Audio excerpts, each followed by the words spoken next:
Hello student, स्वागत करते हैं आप सभी का आज के इस वीडियो में।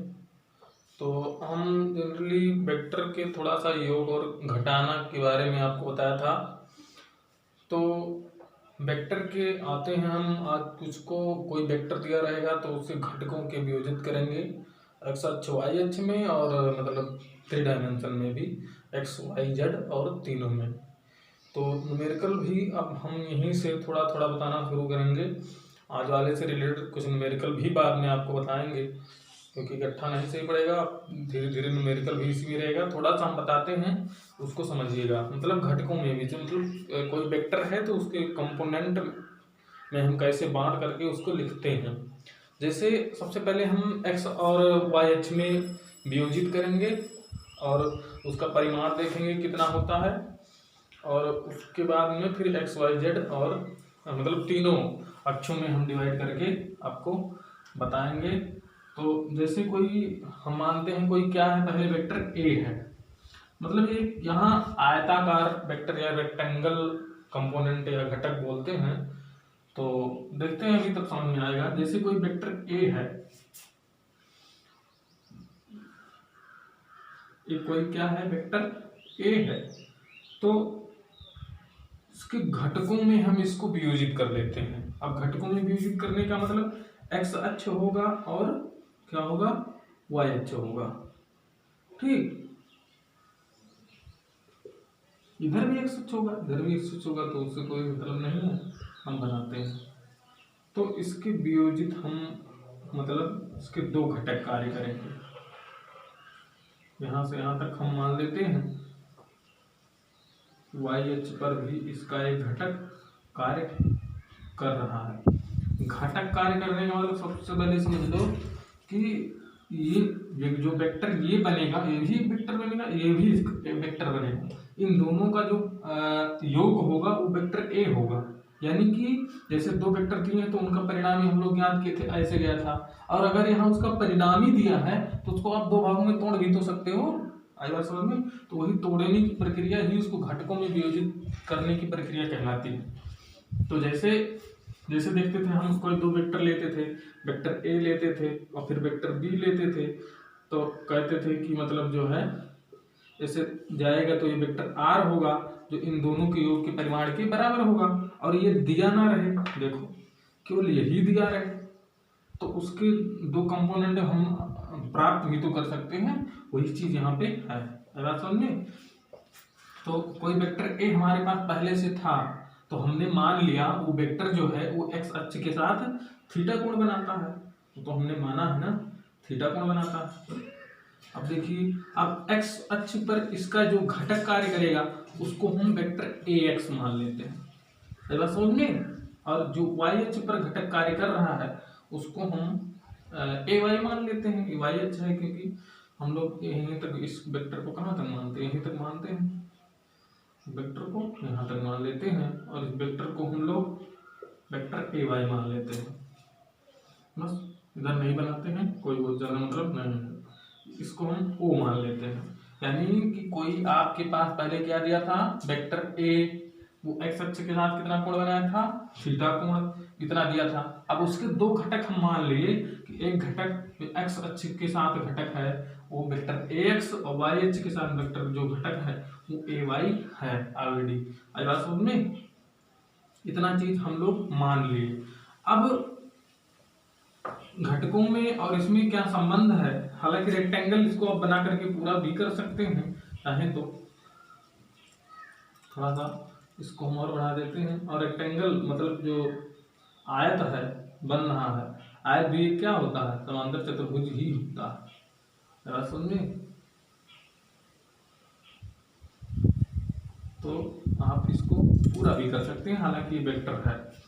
अब देखते हैं, जैसे हम इसको पहले क्या लिख सकते हैं, जैसे O हो गया, वेक्टर O माने हैं इसको, और P इसको Q मान ले, इसको हम R मान ले। तो वेक्टर OQ बराबर हम क्या लिख सकते हैं, देखिए OQ वेक्टर बराबर लिख सकते हैं vector OP plus vector OR।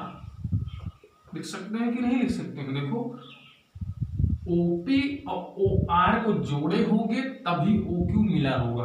आज बात समझ में, वही चीज यहाँ पे लिखा है। अर्थात जो आप लिखे हैं इसके भी फॉर्म में भी लिख सकते हैं। जैसे वेक्टर ए कैसे आया होगा, ये तो दिया था ना, लेकिन हम जब घटक मान लिए तो घटक का मतलब वेक्टर, ये वेक्टर और ये वेक्टर जुड़ करके ये मिला होगा। तो हम इसको क्या लिख सकते हैं, vector A X plus vector A Y, ये हम मान लिख सकते हैं। जब घटकों में वियोजित किए हैं तो इसको हम लिख सकते हैं ऑलरेडी। ये इसके लिखने का तरीका हुआ। वेक्टर ए आपको वेक्टर दिया गया था, वेक्टर ए एक्स आप एक्स अक्ष का घटक है और ए वाई जो वेक्टर माने हैं वो वाई अक्ष का घटक है। आएगा समझ में? तो ये है।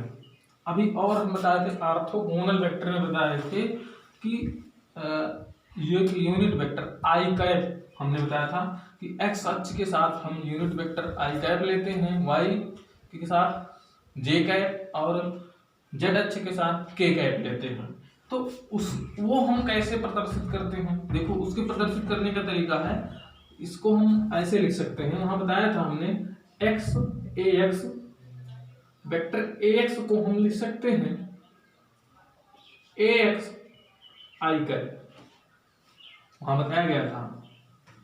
आई क्या है, यूनिट वेक्टर है, किसके साथ, एक्स अक्ष के साथ। आई बात समझ में? अर्थात वेक्टर ए एक्स को हम ए एक्स आई कैप लिख सकते हैं। आई बात समझ में? अब ऐसे लिख सकते हैं वेक्टर ए वाई कैसे लिखा जाएगा, ए वाई और जे कैप।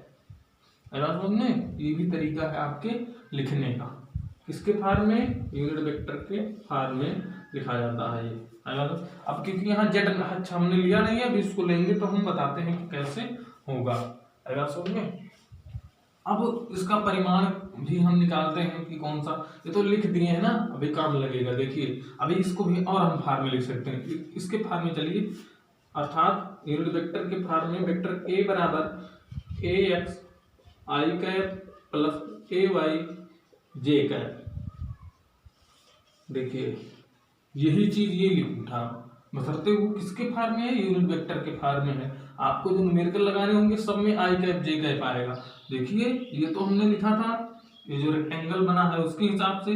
ये ऑर्थोगोनल वेक्टर हमने बताया था कि जो अगर एक्स दिशा में आपको यूनिट वेक्टर के फॉर्म में लिखता है तो एक्स का जो परिमाण होगा वो यहाँ लिखा जाएगा, आई कैप हम बगल में लिख देंगे। ऐसे ए वाई वेक्टर ए वाई को ए वाई इंटू नहीं, ऐसे जे कैप बगल में लिखा जाता है। तो ये चीजें ही, अब क्योंकि ये योग, इनका जो योग है वो वेक्टर ए है तो इसको भी हम ऐसे लिख सकते हैं। आएगा सुन, तो चाहे इसका परिमाण निकालें चाहे इसका परिमाण, जो भी आएगा वो दोनों का परिमाण कहलाएगा।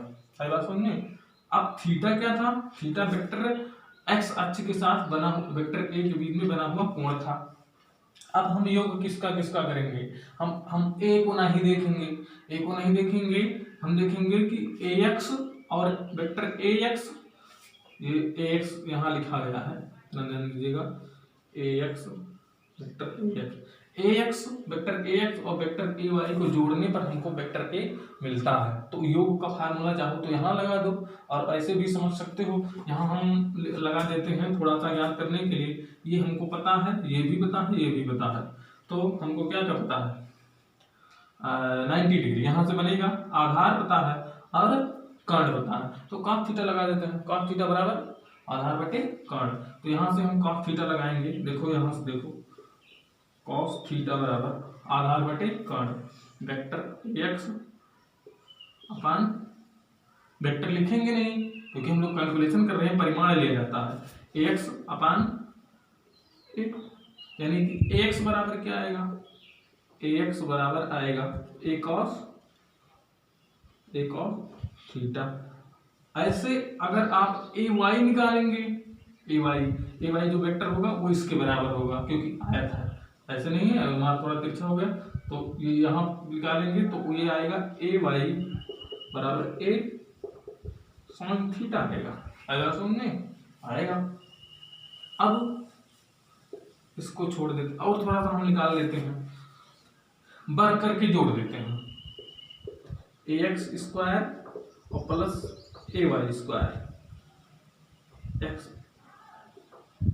स्क्वायर बराबर क्या आएगा, ध्यान से देखो, यहाँ से जोड़ोगे ए स्क्वायर कॉस स्क्वायर थीटा आएगा, ए स्क्वायर साइन स्क्वायर थीटा आएगा, जोड़ोगे एक स्क्वायर कॉमन हो जाएगा, sine square theta cos square theta constant बचेगा, हो जाएगा एक, तो कुल मिला के कितना आएगा ए स्क्वायर आएगा। अभी आप सोच रहे होंगे ये सब क्यों निकाल रहे हैं, तो सब इसका जरूरत पड़ेगा, अभी हम इसके योग का निकालते हैं। कुल मिला के हमको प्राप्त करना है वेक्टर ए का परिमाण। आई बात समझ में, किसके फार्म में, चाहे इसके फार्म में चाहे इसके फार्म में, ऐसे हम लोग प्राप्त करेंगे। आई बात समझ में, तो देखो ये हम लोग निकाल ले कि अगर कहीं ए एक्स स्क्वायर ए वाई स्क्वायर आता है तो हम ए स्क्वायर यूज कर सकते हैं। अब चलते हैं मेन बात की तरफ। हम फिर से सोचो, इसको जोड़ा गया तो क्या आया, ये आया, यानी इसकी और इसको एक का फार्मूला लगाएंगे और इसके बराबर हम कर सकते हैं। अरे बात समझने, तो दो वेक्टर जोड़े थे, वेक्टर ए और वेक्टर बी, जब जोड़ा जाता है तो फार्मूला आता है, जो वेक्टर आर बराबर रखते हो under root A square plus B square plus 2ab cos theta आता है।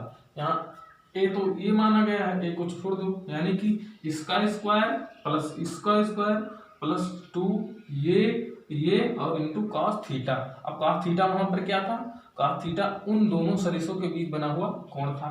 यहाँ दोनों सदिश जोड़ रहे हैं, उनके बीच कितना कोण बना, 90 डिग्री का कोण बना है। ध्यान से देखो, ये तो वेक्टर जो पहले से आपको दिया था उसके बीच कोण थीटा माना गया है ना। यहाँ पर जो दोनों सदिश आप मान ले हो, क्योंकि अब कौन सा सदिश माना गया, उनके तो दोनों घटकों को जोड़ा जा रहा है, तो उनके बीच कितना कोण है, उनके बीच जो कोण है वो 90 डिग्री है, यानी cos 90 आएगा।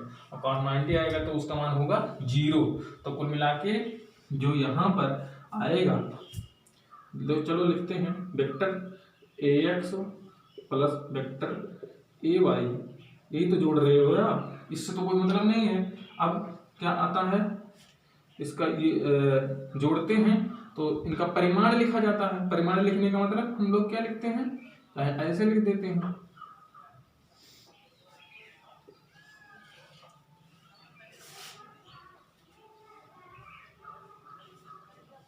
हाँ, ए एक्स स्क्वायर, देखो A square plus B square plus 2ab cos theta, A square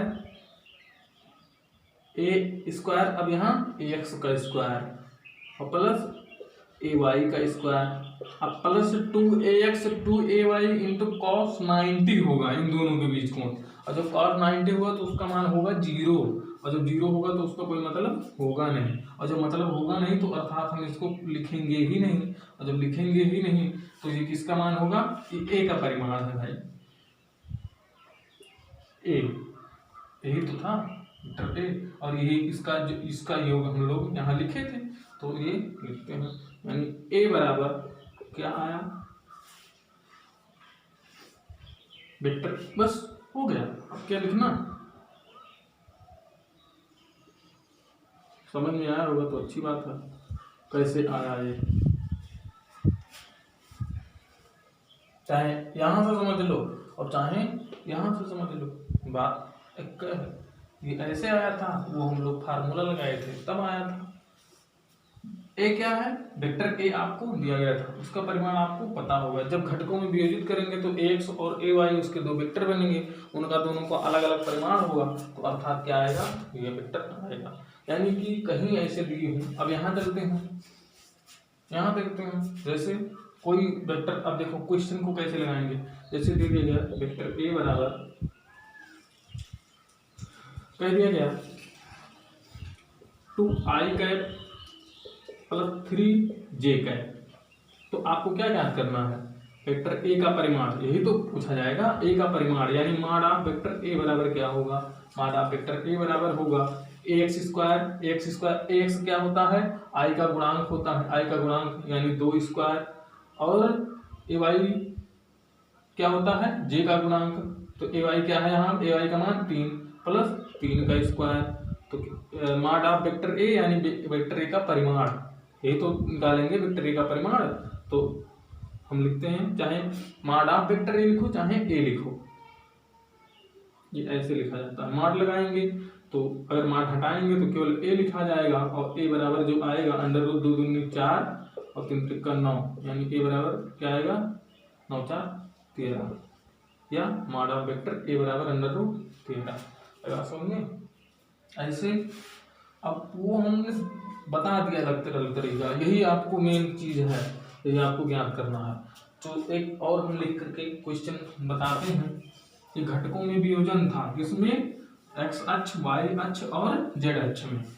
अगर अभी हम न्यूमेरिकल एक बताएंगे तो समझ में आएगा कि कैसे लगता है। इसी को हम केवल रहने देते हैं। चलो देखो ध्यान से, फार्मूला हम क्या बताए थे उसको भी रहने देते हैं। फार्मूला यही आया था, मॉड ऑफ ए का परिमाण ए का, ये बराबर आया था under root A X square plus A Y square, A Y यहाँ रहेगा और उसका स्क्वायर। इस आपका क्वेश्चन है, मतलब इस टाइप का क्वेश्चन रहेगा।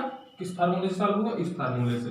जैसे कहा जाए वेक्टर ए बराबर 5 आई कैप प्लस 2 जे कैप, तो आपको क्या ज्ञात करना है, मॉड ऑफ वेक्टर ए ज्ञात करना है, यानी ए का परिमाण ज्ञात करना। कोई वेक्टर दिया तो उसका परिमाण ज्ञात करना है। उसका परिमाण, अब ये फार्मूला कैसे आया, घटकों में विभाजित करने पर आया है। अभी हम 2 घटकों में विभाजित किए हैं, अभी तीसरा घटक भी हम बताते हैं। तो इसके लिए क्या होगा, अंडर रूट ए एक्स स्क्वायर और plus A Y square. X क्या होता है, आई का गुणांक होता है। आई का गुणांक कितना है, 5 का स्क्वायर प्लस ए वाई का स्क्वायर। देखो ए वाई क्या होता है, जे का गुणांक होता है। जे का गुणांक तो 2 दूनी ऐसे होता है, अंडर 5 25 25 और 2 दूनी 4 25 4 अंडर रूट 29। ये आपका ए का परिमाण आया। ट्रेक दिया है तो ए का परिमाण ज्ञात कर सकते हैं। अभी कितने घटक चल रहे हैं, 2 घटक चल रहे हैं। चलिए तीसरा घटक बताते हैं। इसी फार्मूले से हम बता देते हैं। जैसे था आपको क्या दिया गया था, वेक्टर ए बराबर, अगर इस टाइप का था, ये नॉर्मल ए एक्स ए वाई, वो तो एक संख्या होता है तो उसके हिसाब से बताते हैं। जैसे देखो ए x I cap plus A Y J cap, ये दिया रहता था तो हम लोग फार्मूला क्या लगाते थे, फार्मूला परिमाण वेक्टर ए का परिमाण ज्ञात करने के लिए, यानी मॉड ऑफ वेक्टर ए ज्ञात करने के लिए हम लोग लगाते थे अंडर रूट ए एक्स का स्क्वायर प्लस ए वाई का स्क्वायर। अब समझ में, तो ऐसे ही हम अगर 3 घटक में विभाजित करेंगे, 3 घटक में विभाजित करेंगे तो आई कैप जे कैप और के कैप भी आएगा। यहाँ एक्स अक्ष वाई अक्ष था, वहाँ जेड अक्ष भी आएगा। आएगा समझ में, जब जेड अक्ष आएगा तो वो देखो ये किसमें है, 2D में है। और 3D का देखो, 3D का जो आएगा उसमें 3 घटक हो जाएंगे। वेक्टर ए बराबर जो दिया रहेगा ऐसे ए x I cap plus A Y J cap plus A Z के कैप। देखो के आ गए वही चीज। अब इसका परिमाण अगर आपको निकालना हो, सेम उसी फार्मूले पर चलो, इसी फार्मूले पर चलते हैं। इसका परिमाण ज्ञात करने के लिए, इसका परिमाण ज्ञात करने के लिए मॉड ऑफ वेक्टर ए बराबर अंडर रूट, यहाँ 2 का वर्ग किए थे तो यहाँ 3 का वर्ग कर देंगे। और जब 3 का वर्ग करेंगे तो क्या आएगा, ए एक्स का स्क्वायर प्लस ए वाई का स्क्वायर प्लस ए जेड का स्क्वायर। आई बात समझ में, सेम उसी पर आधारित है, उसमें कोई राय नहीं है। इस टाइप के न्यूमेरिकल मिलते नहीं है ज्यादा, इसी टाइप के मिलेंगे। यानी कि कोई वेक्टर ए दिया है, किसके फॉर्म में है, यूनिट वेक्टर के फॉर्म में है, और किसमें 3D में, मतलब तीनों अक्षों के फॉर्म में है। एक न्यूमेरिकल इससे भी बताते हैं। जैसे कोई दिया है आपको, क्वेश्चन कैसे दिया जाएगा, वेक्टर ए बराबर दिया जाएगा 2i cap minus 3j cap plus 4k cap, ऐसे दे दिएगा कोई वेक्टर। देखो सेम यही है। तो इसका जो परिमाण यानी वेक्टर ए आप लोग निकालेंगे वो कितना आएगा, अंडर रूट ए एक्स स्क्वायर, यानी आई का गुणांक 2 दूनी 4, 2 का स्क्वायर यानी 4 प्लस माइनस 3 का स्क्वायर करेंगे तो प्लस आ जाएगा। कहीं भी मान निकालने के लिए कहीं माइनस का कोई नहीं पड़ता है, क्योंकि माइनस 3 का स्क्वायर करते हैं तो 3 3 का 9 आएगा और प्लस 4 चौक 16 आएगा। तो मॉड ऑफ वेक्टर ये थोड़ा सा और सॉल्व करते हैं तो क्या आएगा, ये अंडर रूट 16 4 20 और 20 9 29, अंडर रूट 29 क्या आया, वेक्टर ए का परिमाण अंडर रूट 29 आया। आएगा समझ में, हाँ 16 4 20 20 9 29 आएगा समझ में। तो ये 2D में था तब ये हम कोई वेक्टर अगर आई जे रह रहे तो ये फार्मूला लगाएंगे, और जब ऐसे कोई वेक्टर आता है और उसका परिमाण हमको निकालना है तो हम लोग कौन सा फार्मूला लगाएंगे, ये लगाएंगे, अंडर रूट करके सबका वर्ग करके गुणांकों को जोड़ देंगे। अगला सुन, ये क्या है, परिमाण निकालने का तरीका है। हम कैसे प्राप्त किए हैं, घटकों में वियोजित ही तो हो रहा है वेक्टर ए, 3 घटक में वियोजित हो रहा है तभी तो इसके बराबर हो रहा है, और इसका परिमाण हम इसी की सहायता से निकाल लेते हैं। आइए थोड़ा सा और करते हैं, एक छोटा सा और है, डायरेक्शन कोसाइन दिक्कोज्या किसको कहते हैं। तो डायरेक्शन कोसाइन या दिक्कोज्या ज्ञात किया जाता है, या उनके बीच बने कोण, दिक्कोज्या, दिशा कोज्या, कुछ कई नामों से, दिशा कोज्या, दिक्कोज्या, डायरेक्शन कोसाइन, यानी दिक्कोज्या या डायरेक्शन कोसाइन लिखते हैं हम, डायरेक्शन कोसाइन मतलब कॉस निकाला जाता है, कि मतलब जैसे कहने का मतलब ये है कि जैसे माना वेक्टर ए के घटक ax, ay और az वेक्टर हैं तथा अब जो है या ऐसे मान के लगा लेते हैं, या ऐसे डायरेक्शन कोसाइन का मतलब ये है कि जो तीनों घटक होंगे x, y और z, ये x अक्ष के साथ कितने कितने अंश का कोण बनाते हैं, एक को आधार मान करके ही। जैसे 3 घटक होंगे तो x अक्ष के साथ एक, मतलब जो कोई वेक्टर a है वो ax जो वेक्टर होगा, इसके 3 घटकों में बांटोगे तो इतने होंगे, तो ए जो वेक्टर ए का जो ये पहला घटक होगा वो x अक्ष के साथ कितना कोण बनाता है, तथा या ऐसे मानते हैं अल्फा बीटा कोण हम लोग मान लेते हैं कि घटक x है, तथा जो लिखते हैं, तथा मानते हैं क्या, ये सब मान ही रहे हैं, वेक्टर ax x अक्ष के साथ अल्फा कोण बनाता है।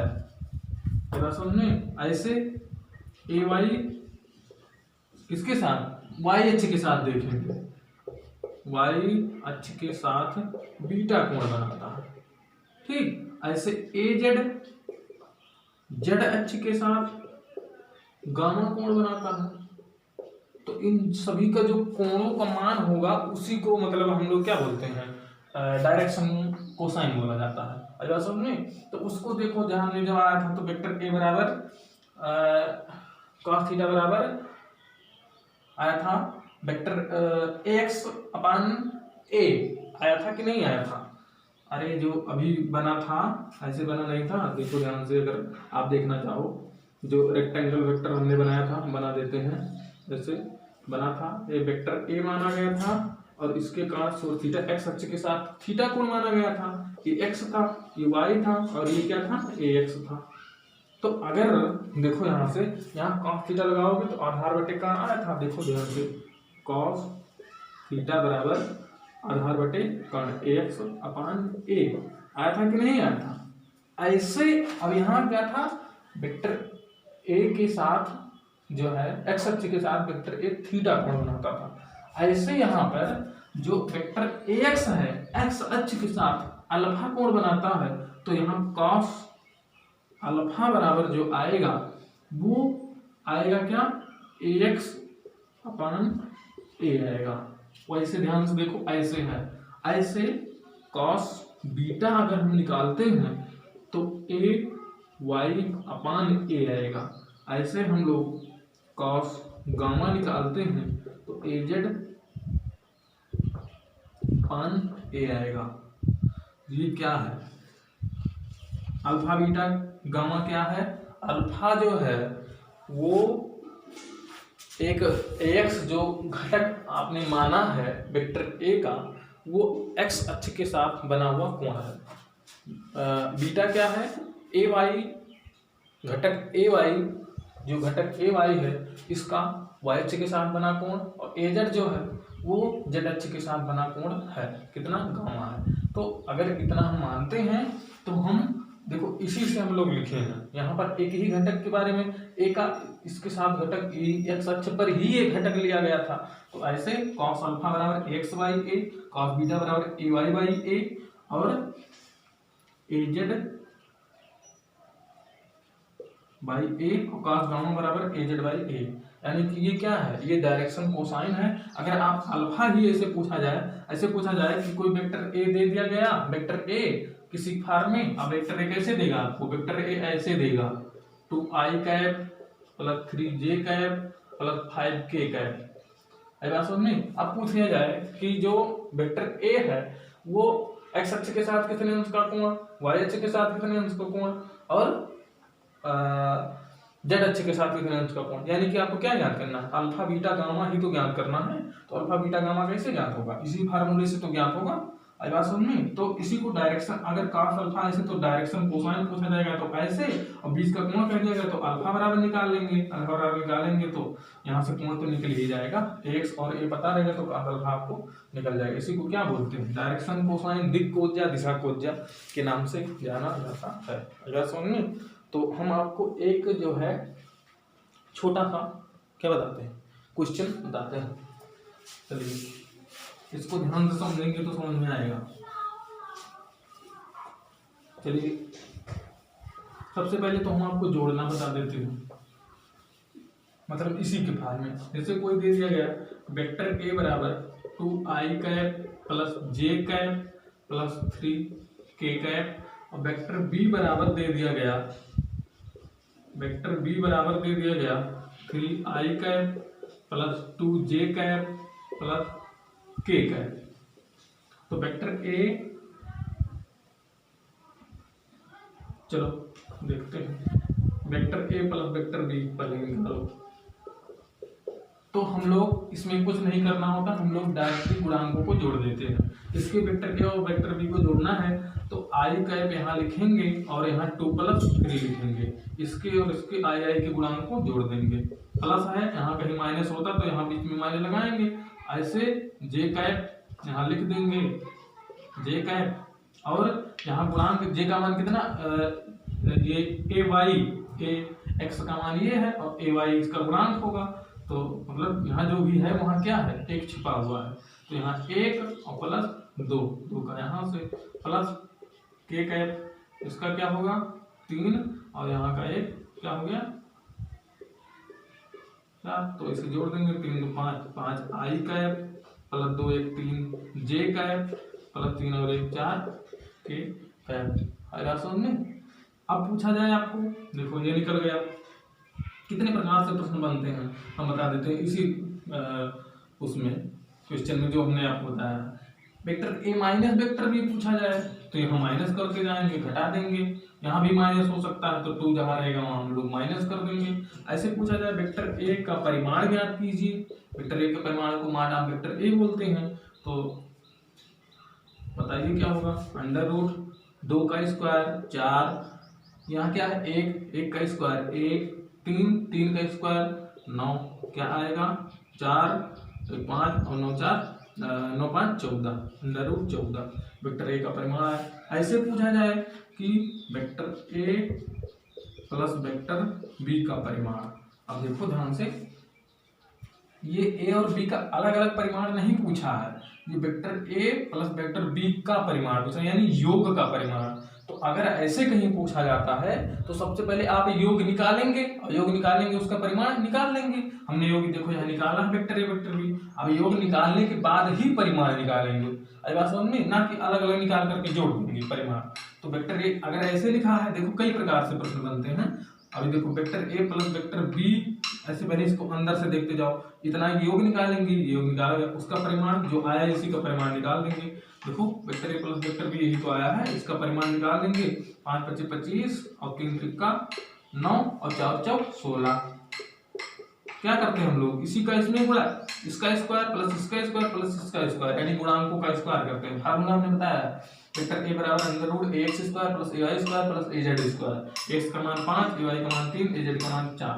तो ये आएगा कितना आएगा 25 9 34, 25 9 9 5 14 34 और 34 6 40 और 10 50 अंडर रूट 50 आएगा ये। ऐसे भी पूछा जा सकता है वेक्टर ए माड और प्लस वेक्टर बी का परिमाण, ऐसे पूछा जाएगा। तब आप ए का परिमाण निकालेंगे जो आएगा, उसमें बी का परिमाण निकालेंगे अलग यहाँ से, तब उसको क्या करेंगे आप लोग जोड़ेंगे, तो वो क्या आएगा उस टाइप का आएगा। अगर यहाँ ए माइनस वेक्टर तो ए माइनस बी निकालेंगे मानी घटा करके, तब उसका परिमाण निकालेंगे। आएगा समझ में? ऐसे लगाते हैं, थोड़ा मिटाते हैं। अब डायरेक्शन कोसाइन वाला हम यहीं पर बता देते हैं। डायरेक्शन कोसाइन कहने का मतलब, अब ये डायरेक्शन कोसाइन के लिए एक वेक्टर की जरूरत होगी, बी की नहीं जरूरत होगी। जैसे कहा जाए कि यहाँ पे डायरेक्शन कोसाइन ज्ञात कीजिए वेक्टर ए का, ऐसे कर दिया जाए, या कर दिया जाए कि वेक्टर ए का एक्स वाई और जेड अक्ष के साथ बना हुआ कोण ज्ञात कीजिए, दोनों बात एक है। तो इसका हम डायरेक्शन कोसाइन निकालते हैं, तो कॉस अल्फा बराबर हमने एक्स बाई ए बताया है। अब वेक्टर ए का परिमाण कितना आया था 2 दूनी 4 और 5 और 3 3 9 10 50 14 अंडर रूट 14 आया था, यानी कि मान आप वेक्टर के कितना आया था अंडर रूट 14 नहीं आया था, क्योंकि उसकी हमको आवश्यकता पड़ेगी। अब देखो cos अल्फा बराबर एक्स बाई ए, एक्स क्या है आई का गुणांक है, यानी 2 है, और 2 है तो, और ए क्या है वेक्टर ए का परिमाण है, इसी को तो मान आप वेक्टर ए और या ए लिखते हैं अंडर रूट 14। हो गया डायरेक्शन कोसाइन। cos बीटा बराबर होगा ए वाई बाई नहीं, हाँ ए वाई बाई ए क्या है ए का परिमाण है, ए वाई का मान 1 है, देखो यहाँ से बी का मान 1 और बटे अंडर रूट 14, तो डायरेक्शन कोसाइन लिख रहे हैं आप। और cos गामा बराबर ए जेड बाई ए जेड का मान देखो 3 है, 3 और ए वेक्टर ए का परिमाण या मान वेक्टर ए अंडर रूट 14 ही आएगा ना, 2 दूनी 4 देख लो, यहाँ देख लो वेक्टर ए को ही ए से लिखते हैं या अंडर रूट 2 का स्क्वायर प्लस 1 का स्क्वायर प्लस 3 का स्क्वायर बराबर 4 प्लस 1 प्लस 9 9 10 का 14 अंडर रूट 14 आया है। ऐसे वेक्टर बी का निकालना होता डायरेक्शन कोसाइन, तो भी हम लोग निकालते। डायरेक्शन कोसाइन और क्या बोलते हैं, किसी वेक्टर का एक्स वाई और जेड अक्ष के साथ बना हुआ कोण का अल्फा बीटा गामा, ये जो अल्फा बीटा गामा कोण है वही कोण जो है बनता है। अब हम एक क्वेश्चन दे देते हैं, आप लोग उसको सॉल्व करके जरूर बताइएगा। फिर मतलब अब आपको पूरा डॉट प्रोडक्ट और क्रॉस प्रोडक्ट ही बताना है, फिर न्यूमेरिकल देखेंगे। थोड़ा सा हमारे क्वेश्चन देख लेते हैं।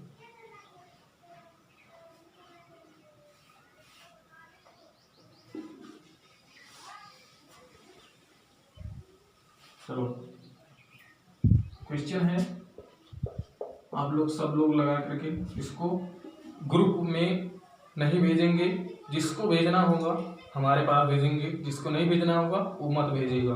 ग्रुप में कोई सॉल्यूशन नहीं भेजेंगे। आएगा समझ में?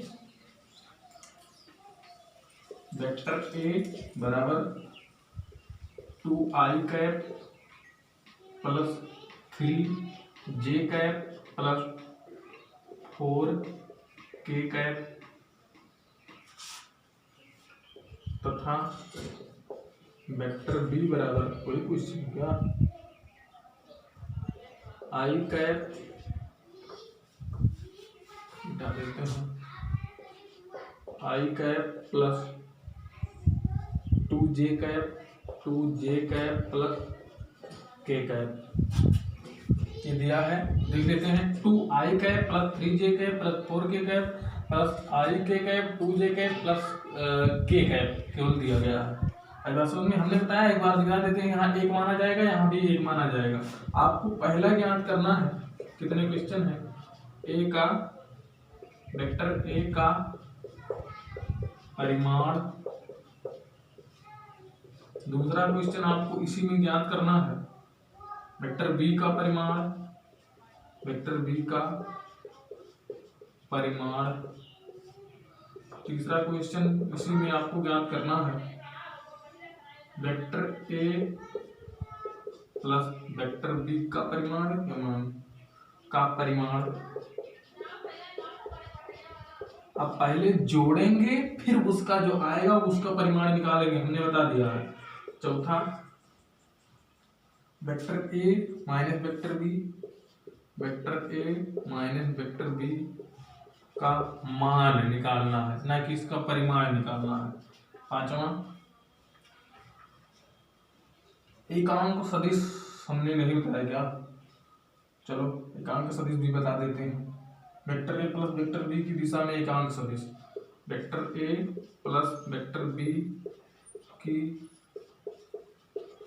दिशा में एकांक सदिश।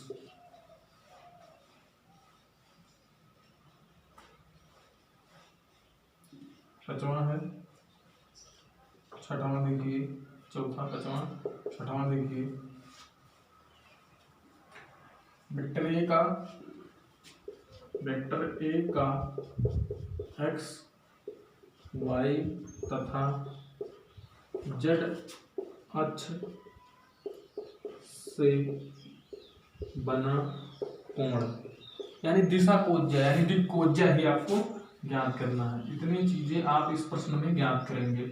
एक दिशा में एकांक सदिश हमने नहीं बताया है, लेकिन एकांक सदिश का जो वो हमने बताया है तरीका देख लेते हैं। जैसे एकांक सदिश के लिए हमने बताया था, जैसे वेक्टर ए एक्स को हम क्या लिख सकते थे, एक्स अपान आई कैप, यही तो लिखते थे। तो आई कैप यहाँ क्या होता है, इसी का तो वेक्टर ए एक्स का ही यूनिट वेक्टर होता था, तो इसको हम क्या लिख, आई कैप देखो यहाँ से वेक्टर ए एक्स और अपान ए, ये क्या है, ये एकांक सदिश है किसका, वेक्टर ए एक्स का। जैसे अभी अब यहाँ vector A plus vector B की दिशा में एकांक सदिश कहा गया है, केवल एक कर रहे हैं तो vector A plus vector B आप ज्ञात करेंगे, फिर उसकी दिशा में एकांक सदिश ज्ञात करेंगे। हम केवल वेक्टर ए की दिशा में एकांक सदिश ज्ञात करके बता दे रहे हैं, वेक्टर ए की दिशा में एकांक सदिश। चलो वेक्टर ए की दिशा में एकांक सदिश के लिए क्या करेंगे, ए कैप से लिखा जाएगा। ए कैप का मान क्या होगा, वेक्टर ए, देखो एक्स का के लिए यही फार्मूला आप देख लो, क्योंकि अभी हमने जस्ट इसको बताया है। ए की दिशा में एकांक सदिश को किसके लिखेंगे, ए कैप से। ऊपर क्या रहेगा, वेक्टर ए का मान रहेगा, वेक्टर ए का मान कितना है, 2i cap plus 3j cap plus 4k cap, और नीचे क्या रहेगा, नीचे जो है ए रहेगा। ए क्या है, देखो ध्यान से, ए क्या है, वेक्टर ए का परिमाण। ए का परिमाण यहाँ से क्या है, 4 3 3 9 9 4 13 और 13 4 17, 4 चौक 16, हाँ 4 चौक 16, 2 दूनी 4 और 9 4 13 और 13 और 16 29, यानी कि कितना आएगा 29।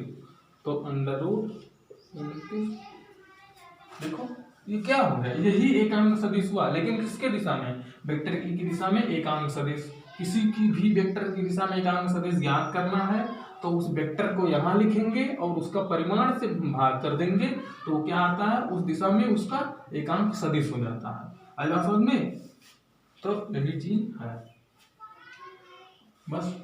अब आपको क्या पूछा गया है, vector A plus vector B की दिशा में, तो आप vector A plus vector B निकालेंगे और निकालने के बाद उस vector A plus vector B के परिमाण से भाग करेंगे, तो vector A plus vector B की दिशा में एकांक सदिश आएगा, यानी कि वो ऐसे आएगा, vector A plus vector B का यूनिट वेक्टर आएगा, ये ऐसे करके। बात समझ में, तो ऐसे आप लोग लगाएंगे इस क्वेश्चन को, और लगाने के बाद इसका भी लगेगा, वो ग्रुप में नहीं भेजेंगे, हमारे पास भेजेंगे। प्रयास कीजिएगा, नहीं समझ में आइए कमेंट करके बताइएगा, हम आपको फिर बताएंगे। इस क्वेश्चन को सॉल्व करके मेरे पास भेजना है। आएगा समझ में। आज की वीडियो में इतना ही, धन्यवाद।